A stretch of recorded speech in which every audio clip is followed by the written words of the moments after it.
What's going on, YouTube? This your boy Hey Haynes. This is another installation of Facts Over Feelings. Leave your feelings at the door so we can get to the facts.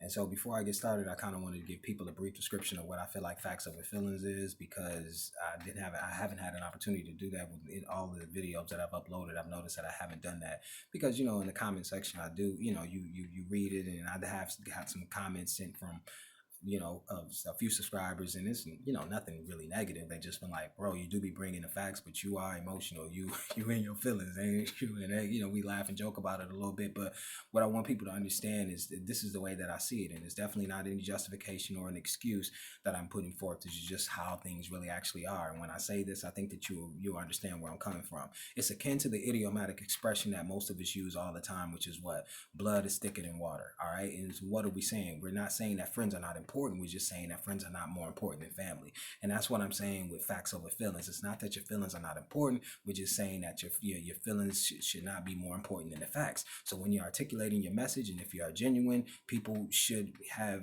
you should give people an opportunity to decide for themselves. And the way that you do that is you give people the facts. Now, you shall sway them with the fact, but like they said, the truth is like a lion. It doesn't need defending. All you need to do is just get out of the way.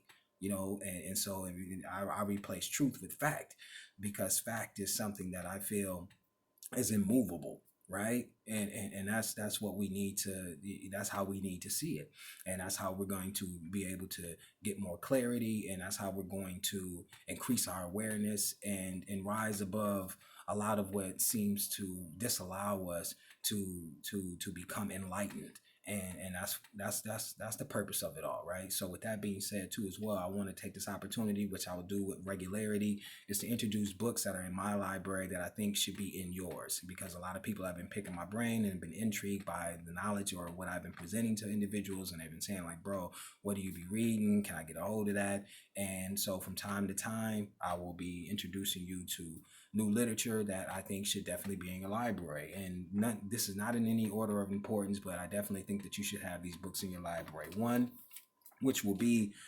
a big part of the discussion in the next video too as well, is a book by Nina G. Jablonski. It's called Skin, A Natural History.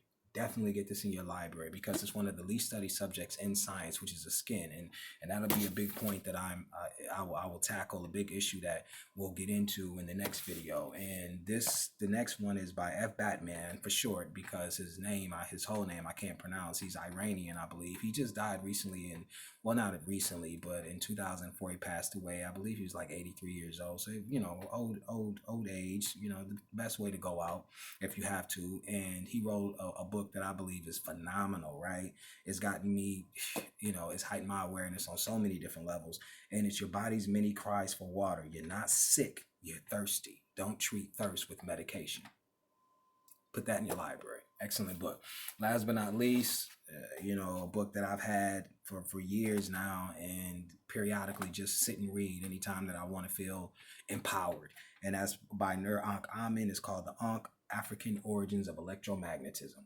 Because I definitely want to start a book club. Like I said, when we delve deeper and we're searching for insight, or we need that insight and we need that discernment, to tackle the issues that we are confronted with in today's society, this information helps, especially if it's information that strengthens us and keeps us on our toes. And so, like I said, I'll continue to keep doing this from time to time, because everybody needs to have those books in their library. So with that being said, I wanted to start off this first segment with kind of introducing you to how they play on things, and how these things are hidden in plain sight, and how we participate in these rituals unwittingly, right? And what got me intrigued in all this was a conversation I was having with a friend of mine years ago, right? Because back in the day, I was definitely a sports fanatic, huge sports fanatic. You couldn't tell me nothing about basketball and football. I every stat, every player, every trade, it was ridiculous. I filled my head up with a lot of garbage, right? And one day we was having a conversation, and the guy was like, man, but one thing you do notice is that they stick to their numbers, man. That 3, 6, and 9, those are important to them. And even that was just general knowledge. I mean, a lot of us who do know, especially those who study the occult or what's hidden, understand how important the numbers 3, 6, and 9 are to them, right? And he was like, even if you take Jordan, for instance, in the Bulls, he was like, with the Bulls, man, he said, what, Jordan was he was number 3 in the draft, right? I was like, yep, shit, see, and, they could have made him number 1 or 2, but they made him 3. They made him the 3rd in the draft, and I was like, okay. He said, what's Jordan's height? And I was like, Jordan's about 6'6", right? And he was like, yep. And how many championships did he win? I was like, 6. He was like, see, 666, and I was like, I just bust out laughing, but it resonated with me on, after, because he told me, he said, pay attention to those numbers.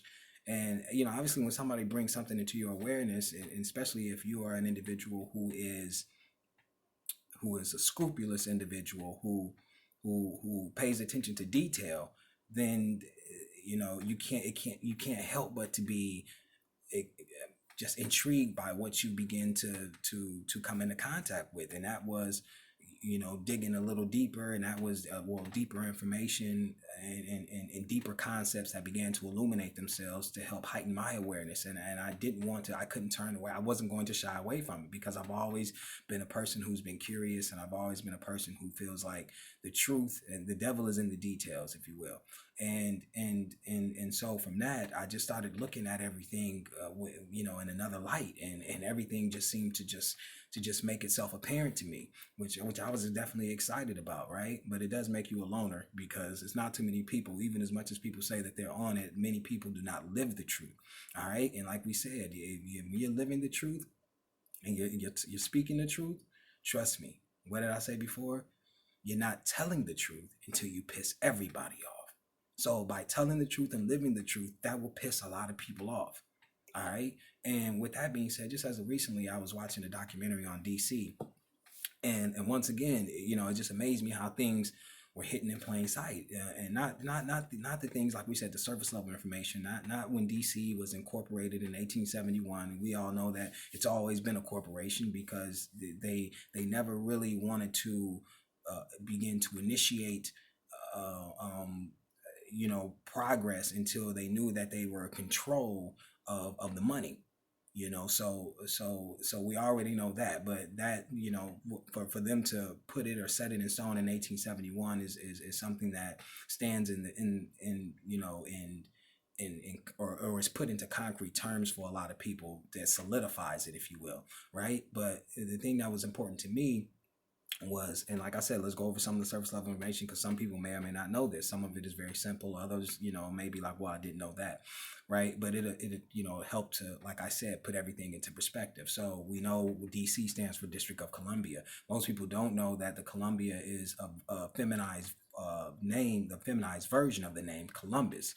Okay, and with that being said too, as well, it gets you away from not really truly understanding the occultic or the symbolic nature of even that name, because that's typically misleading, because they didn't want to be seen as a Christian nation, even though we know that we are. They didn't want the symbol that we know as Lady Liberty, as the District of Columbia, to be seen as a connection to the Vatican, and also a connection to London, because as we know that those 3 stars that are in the flag that hangs over Washington, or that stands over Washington, is supposed to represent what? The military arm of the empire, which would be Washington D.C., the spiritual arm of the empire, which would be the Vatican, and the financial arm of the empire, which would be London, right? So you would show your connection to the spiritual arm if you had made that the Virgin Mary, right?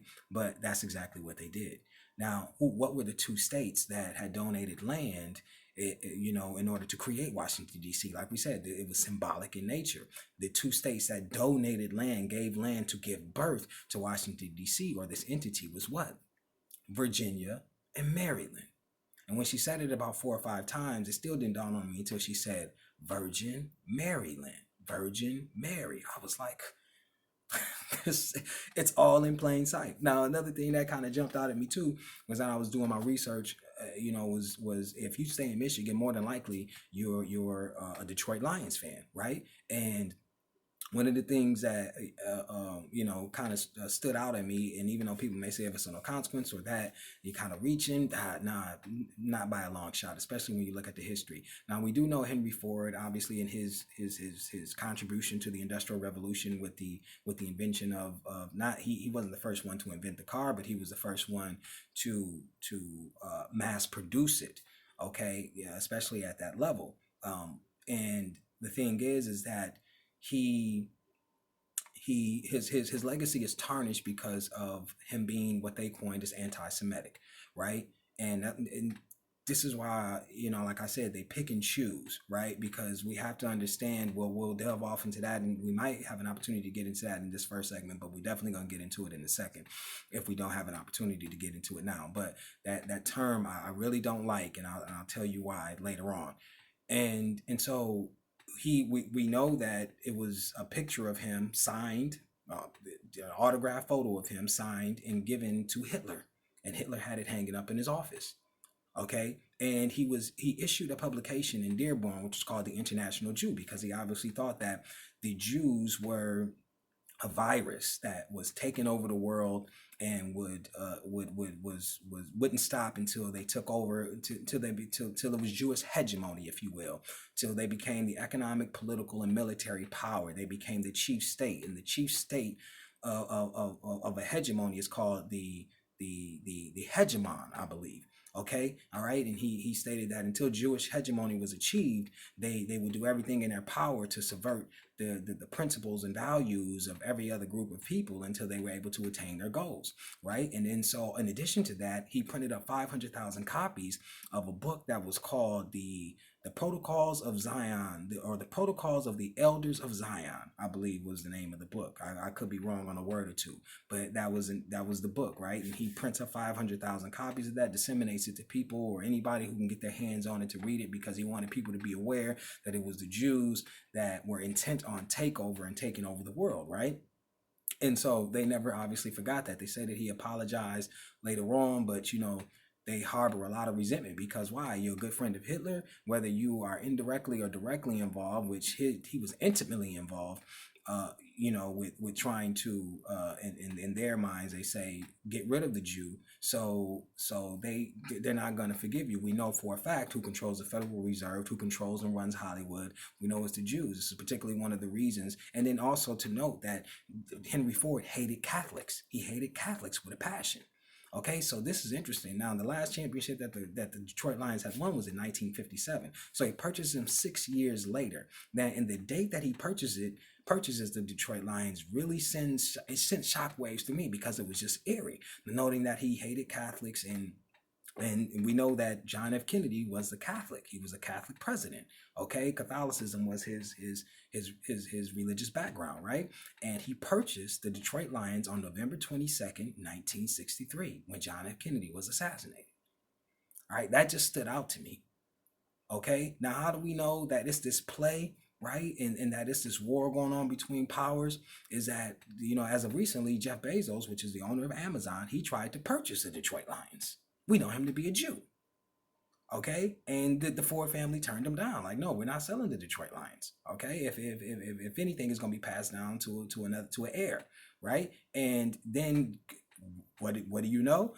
On Amazon, you can get those 4 volumes of the International Jew, and on it in order to make him look bad, which as of now we know that, hey, you can't say too much about the Jew, and so you will look worse now than you ever would have looked before, because during those times, as we've seen, it reached a climax. With Hitler, but that was the prevailing sentiment. So a lot of people got away with it, because that's just kind of like what everybody thought at the time, that the Jew was trying to take over. that it was some virus, that those nation of people was some sort of virus. Okay. And so now, like we said, it's very hard to get away with that sort of rhetoric without being ostracized, if you will. So he is selling that book on Amazon, and made sure that Henry Ford Sr. was seen as the author of those publications, which is key. So like we said, we talk about these rituals, and we talk about the people who are in play, the people who are the power players.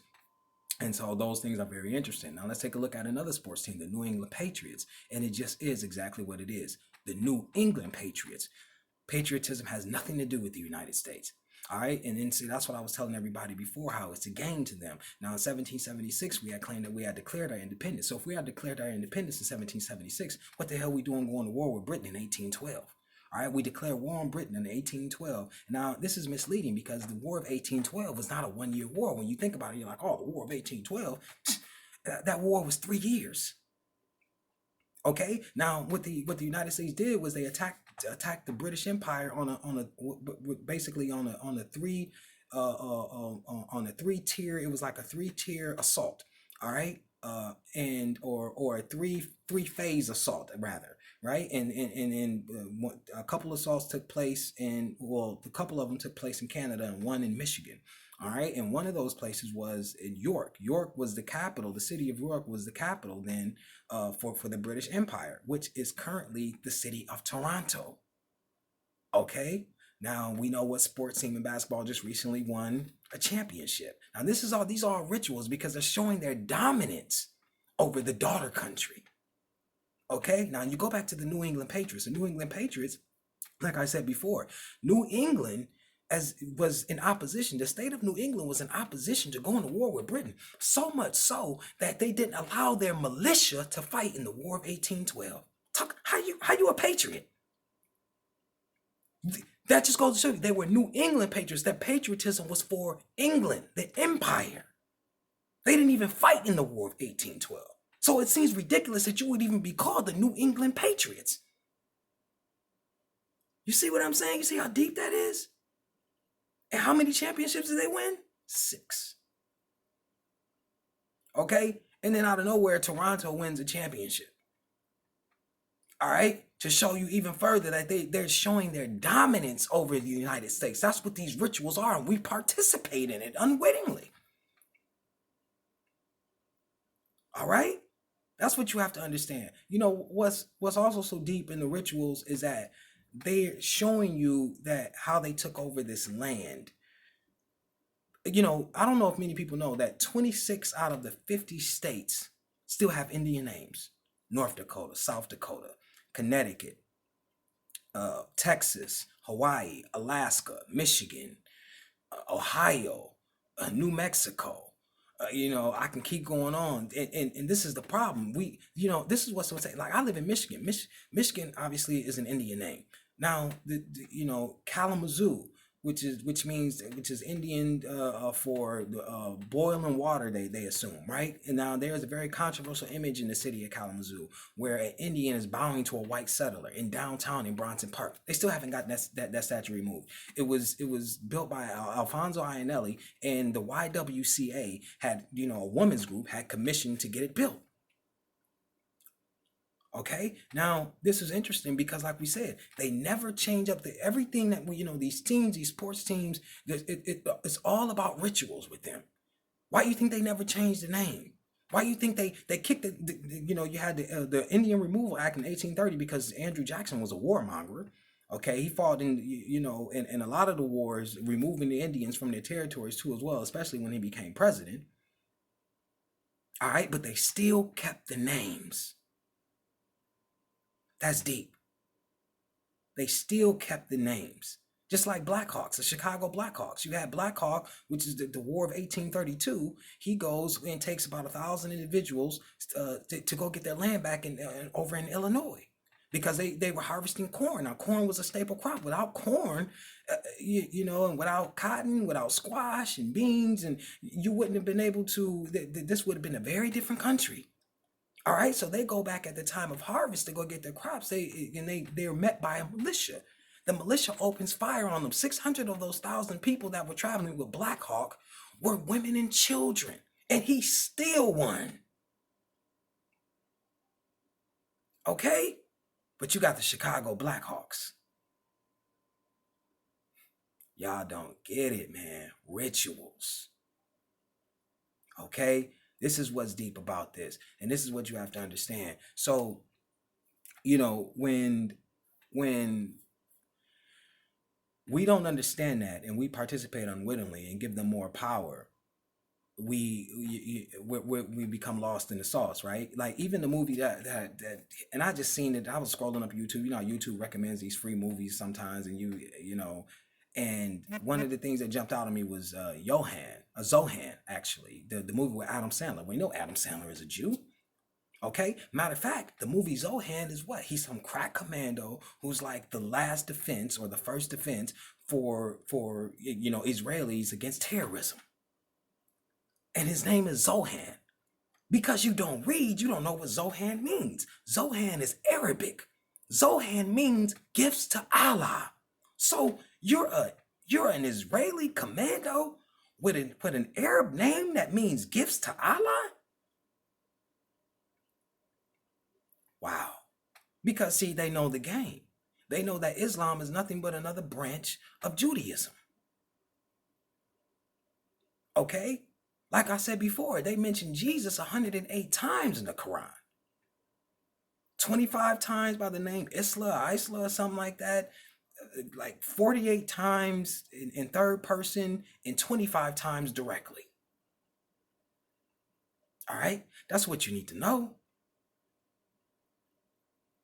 So, when we're talking about, even when people were, it was this conversation that I was having with someone via, um, email, I believe. And, he was saying like, oh, well,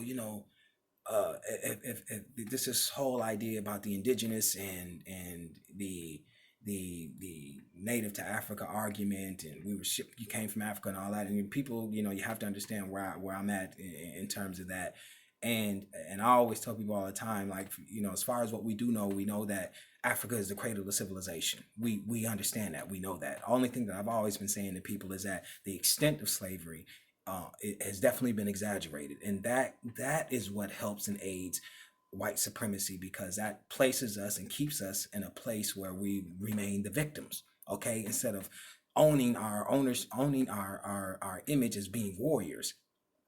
All right, that's what I would rather submit to than being an individual who thinks that they were just slaves. That doesn't resonate with me. Now, when we talk about Columbus again, let's go back to him for a second, and we have to recognize that we know he's from Italy. Now he was sailing for the Empire of Spain. We know that Spain was ruled by the Moors for a very long time.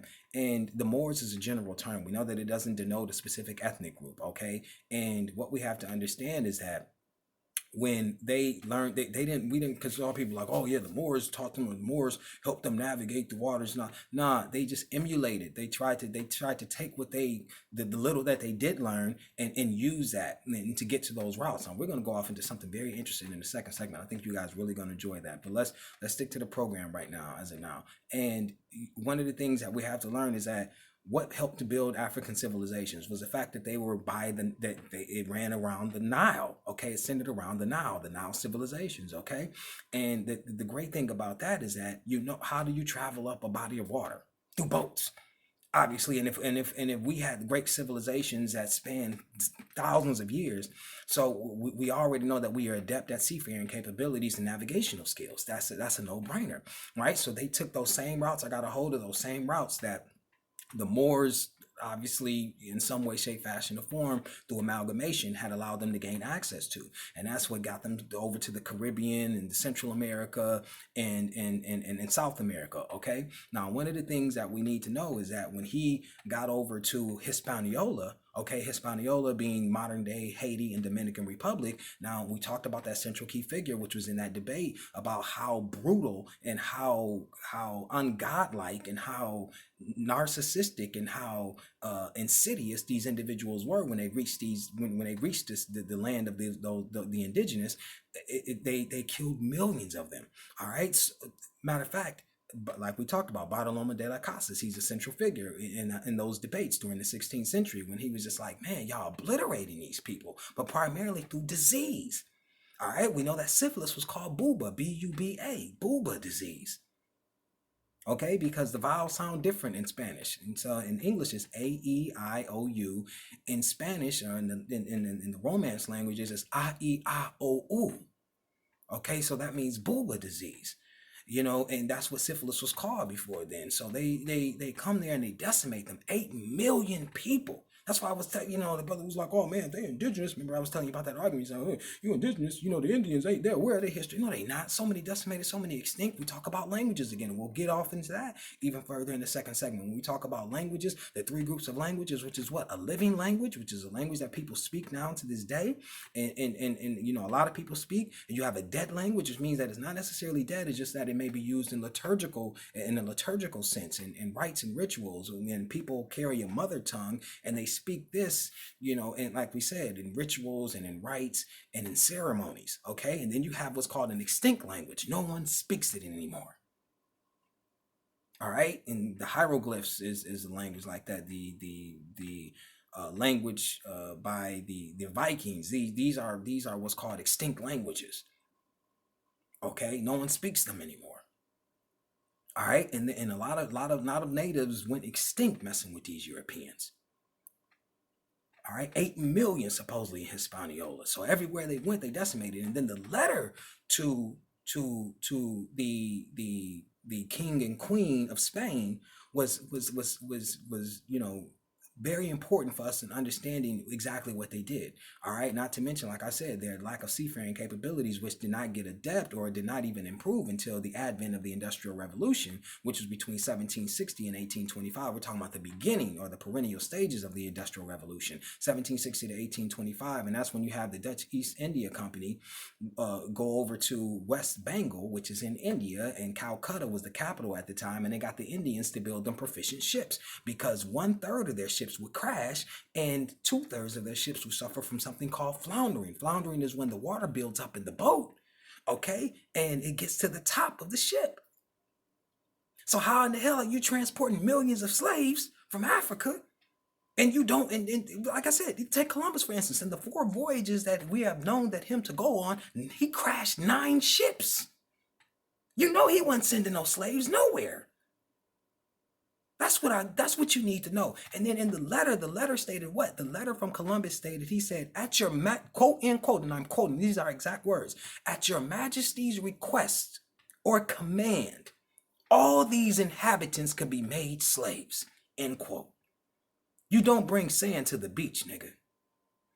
Why would you bring slaves when and then remember, that's the argument that you hear from, historians like, oh, the Indians, they couldn't be made slaves. No, they were made slaves. They were decimated. So what we have to understand, like I told before, since we were proficient at sailing, okay, we knew for a fact what? We knew that we had already interacted with those who were in other lands. And through amalgamation, when you're trading with individuals, of course, you're going to formulate relationships. Some of those are going to be strong bonds, and those strong bonds will come in the form of marriages, will come in the form of, man and woman coming together, creating children. And some people would stay, some people would go back to their homeland. We know this happens. This is just a natural process of human interaction. Okay, so when some people want to claim that they're Indians and their people were here, just like how you American now. You ain't been here that long, but you claiming to be American. All right? So that's what you need to know. And so that's very important for our understanding. And so this is, that's, I was very intrigued by that, and a lot of people have to get that understanding. We have to know that they were not as proficient in their methods as they make themselves out to be, and the thing is like we said, we get trapped, or we get tied into their symbolism, into their rituals without being aware of what their rituals are. Remember we talked about that. Remember I was talking about McDonald's. All right, and McDonald's being what? Gaelic. Gaelic is a dialect of the Scottish language. All right, and McDonald's, or son of Donald, Donald means what? World ruler. Remember the song that you were singing when you were growing up?